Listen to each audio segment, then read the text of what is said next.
see, people. Happy Friday. I hope everyone has been having a great week. I haven't been on live all week. I'm excited about getting to share with you all today, getting to encourage some creatives, some authors, waiting for some people to come in. Good afternoon. It is Friday.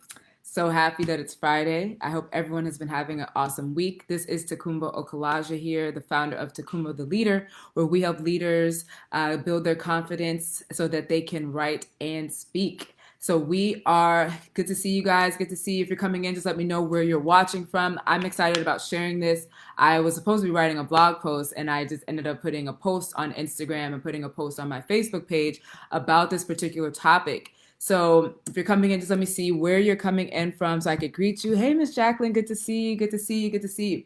All right. Hey, Shalia on Instagram. I'm looking at both cameras. So yeah, I'm going to talk about how the world is your playground. I believe that as creatives, as authors, as multi-talented people, that we get to create the world that we want around us. And so how I came up with this particular idea is that one day I was just sitting with God and I was severely, severely frustrated about something, right? I was upset about something. And I remember him telling me, it's your responsibility to make the playground. You go build the playground. If you're so upset about this particular thing, how about you go build it? And so I want to encourage us today for those people that are called to be creatives and those people that are multi-talented, that are super gifted, and you know that you're supposed to be building something. I want to encourage us while we're building, or if you have yet to build and you know that you're supposed to be building, I'm going to encourage you to continue building. I'm going to encourage you to continue to walk towards that destination that you know is for you, that you know that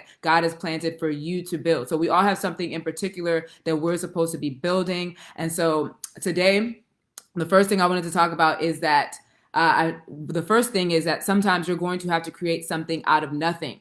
And I had to learn this when I was a teacher in Mississippi, when we had like zero resources. Like I would ask for different things. I would always be asking like, hey, can I get this? And my principal, I love her. Shout out to her. She's probably watching, or she'll watch the replay.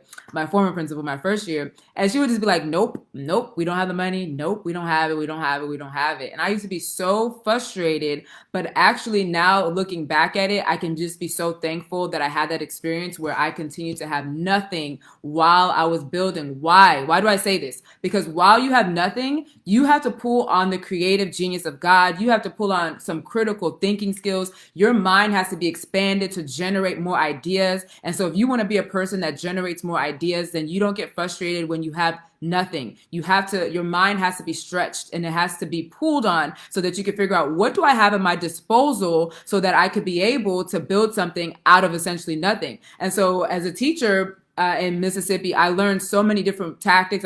My mind was able to spin and think of more creative ways to get the children engaged in writing. And so I'm encouraging you today, if you're saying like, I have nothing to build this project, that is not an excuse. I believe if you want to be a multiple generator of ideas, then you have to be in a space and a place where you have nothing and you have to come up with something out of nothing. I know it sounds really weird, but people like me, people of faith, of great faith, we just believe that we can make something out of nothing. And so anytime someone gives me a challenge and I'm like, oh, there's no resources. Okay, we about to figure out what we about to do with what we have right here. What do we have in our mind? What do we have in our storyline? What do we have? What resources do we have around us inside of people? If you want to be a multiple generator of ideas, idea generator, put in the comments hashtag idea generator. If you're a person that wants to continue to think of more ideas, if you want to critically think. And so if you're a person that's supposed to be building, you're going to have to be pulling on this critical thinking skills. Like you're going to have to learn how to think. Okay. That's just period. Also, I believe that sometimes we don't have nothing so that we can learn the process so that we could go back and teach other people. So some of us don't have anything and we're having to go back, we're having to learn certain principles so that we can extract wisdom and so that we can have the jewels that we need in order to go back and teach someone else the process that we had to go through. So some of us, we're going to be able to, launch different classes. We're going to be able to write different books because we went through a particular process to gain information because we had nothing. So we had to go do our own research. We had to ask questions. We had to get mentors. We had to pay for different classes, things like that.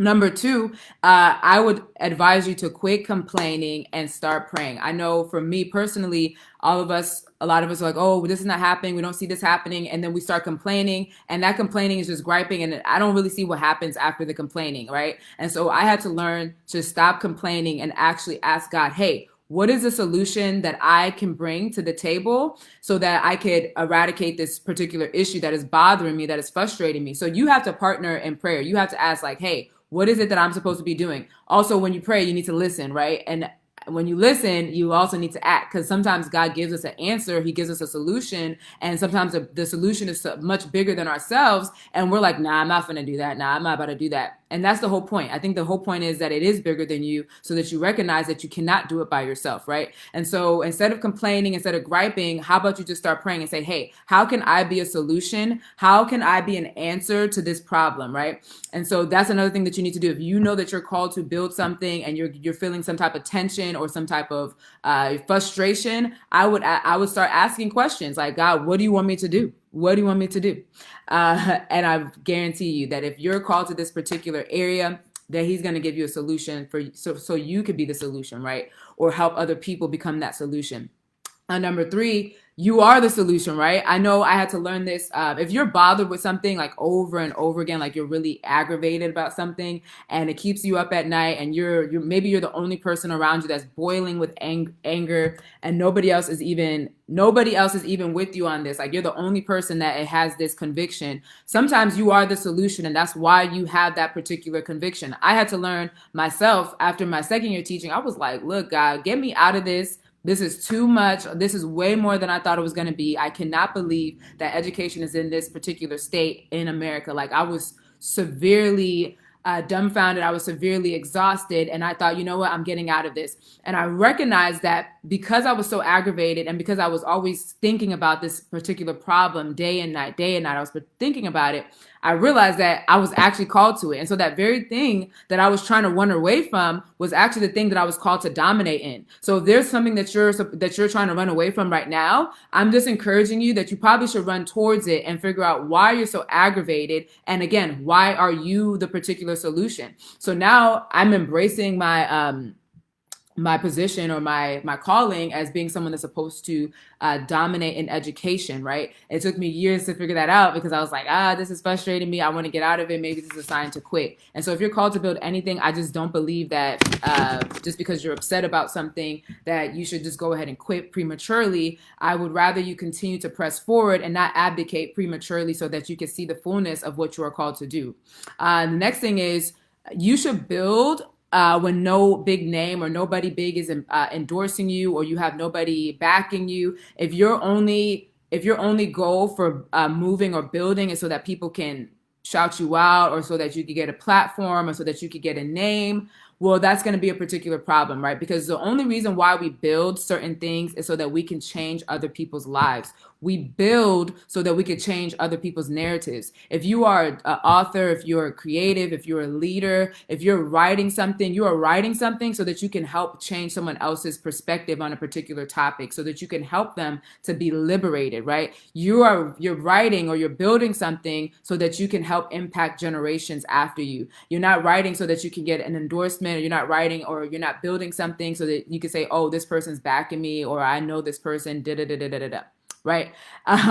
We have to learn that. And I'll go into that further later about how the Lord had to work on me about me not wanting to do particular things. So I said, oh no, not unless someone's backing me, or not unless I get this type of endorsement, or not unless someone this person does this for me. And the Lord at that point, God told me, like, no, I want you to go build the playground. You go build it. You're going to delay your own process. You're going to delay other people being able to eat from your fruit and being able to eat from what you have, because you are saying, oh, I'm not going to do something until some big person backs you up.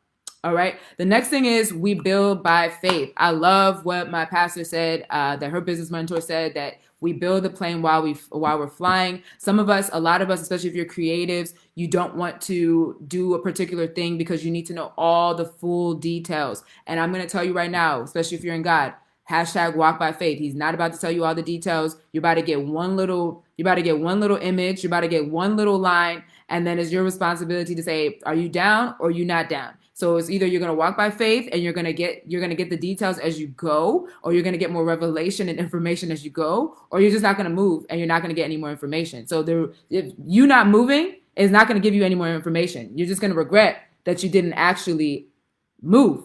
So I would advise you, if you don't have all the details, but you know that you're called to do something and you know this is a particular season, this is the time, and you've been asking and you've been working hard for this and it comes to you, I would not delay. I will go like, you know what? I don't know all the fullness of the details, but I know my destination. I know what God said about my life. I know what I'm called to do. And so I'm going to continue to walk forward, even if I don't know exactly how everything is going to work out, right? Because then things, I know from my own life, things will unfold as you continue to walk daily, and as you continue to take one step, and then another step, and then more things are going to begin to unfold, and you're going to get more information. And I say this all the time when I teach something. When I teach something, I actually get more downloads of information that I could go back and put in my book, or go back and put in my blog, or just go back and put in my repertoire, because I was able to just take that one step. I may not have known everything that I wanted to say, but I know but I know that as I take that one step, that I'm going to get more information. So some of us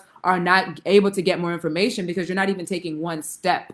All right. So once you take that one step and then another step, I guarantee you that a flood of information, a flood of ideas, a flood of solutions are going to be provided for you once you take that leap of faith. Also, a lot of us struggle. I'm one of those people too. So I'm not just talking about you.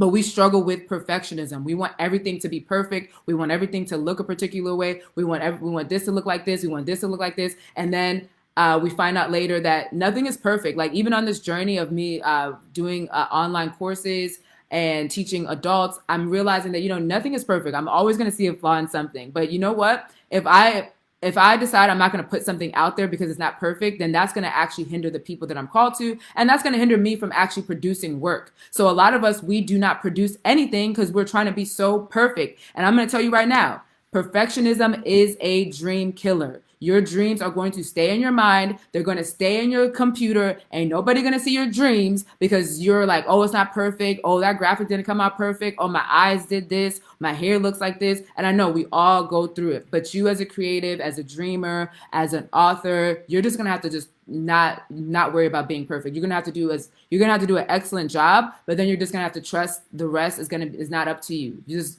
put out what you did in excellence, and that's it. Right.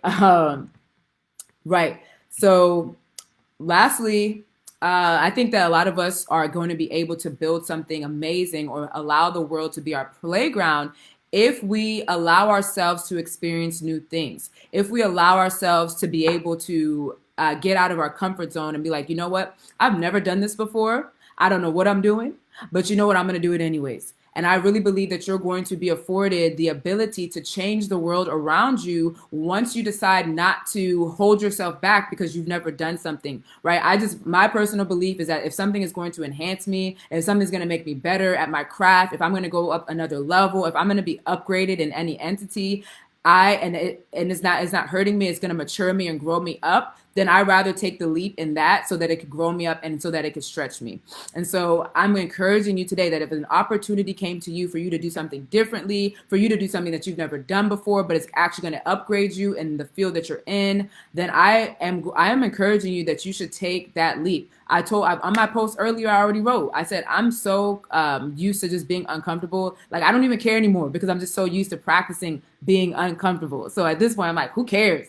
Okay, I don't know the outcome, but I just know that I'm going to be successful regardless. Like, if I take this leap, and I really believe that God told me to take this leap, I don't care. Like, I'm going to be successful. Whatever success looks like for you, whatever God says success looks like for you, right? We're just so worried about the destination that we forget to learn some principles along the way on the journey. And so I want to encourage you that I don't want you to despise your journey. I don't want you to despise the things that you're going through, because it's not going to be beneficial once you get to the destination and you hated every single thing throughout the entire process. How are you going to teach other people how to get through that same process if during the process you was angry the whole time, you had a stank attitude the whole time, you didn't learn anything about yourself? Who's going to be able to eat from that if you have a disgusting attitude once you get to the destination? So while we're walking and while we're building, while we're on the journey, while we're getting the tools, while we're getting the people, while people might leave us, while people may be added to us, let's just begin to just be grateful for every single step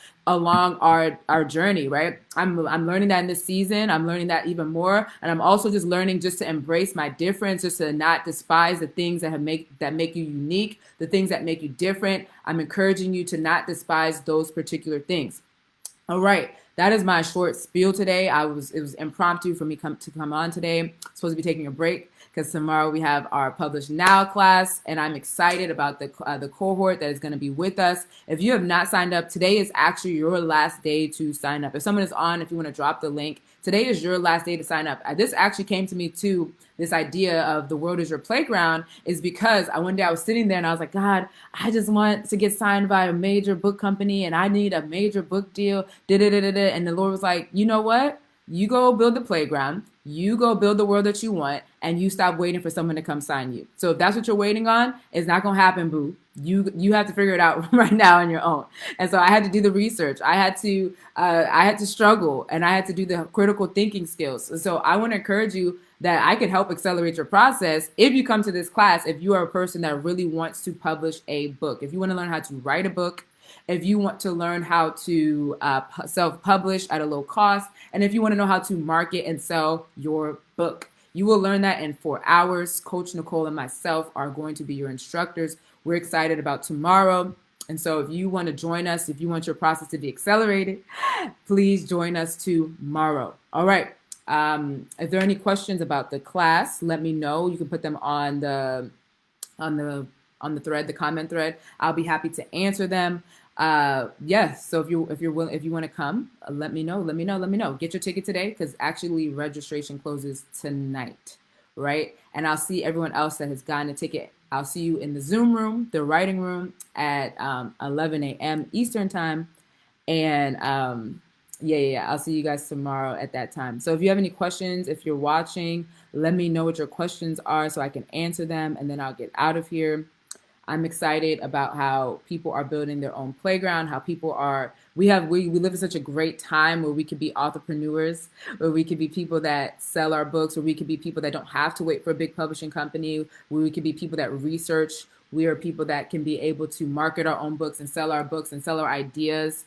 I'm excited about that. We get this unique opportunity now. So if there are any questions, I'll take them. If not, I'll be out of here. It is Friday. I just came on here impromptu. I'm excited that I came on here. I hope this encouraged you if you are in a building season, if you have that hammer in your hand and you are building something new, you're building something that no one in your family has ever done. Maybe you're working on a new book. Maybe you're working on a nonprofit. Maybe you're working on building a new business. Maybe you've pivoted in your business. I'm excited about how you are building, and I want to encourage you that you're doing a great job, and I want to encourage you to continue to take the hammer and build. Someone said, what was number one again? Number one was that you are probably going to have to create out of nothing. So creating something out of nothing. So not, if you have nothing, you need to figure out how you're going to create something out of nothing. So that was number one, using those critical thinking skills and pulling on the creativity that is already inside of you. I hope that makes sense. All right. If there are no questions, tag me if you have any questions. I'll see you guys tomorrow. All right. Leave a legacy in writing with you later, and love you like a leader. Bye.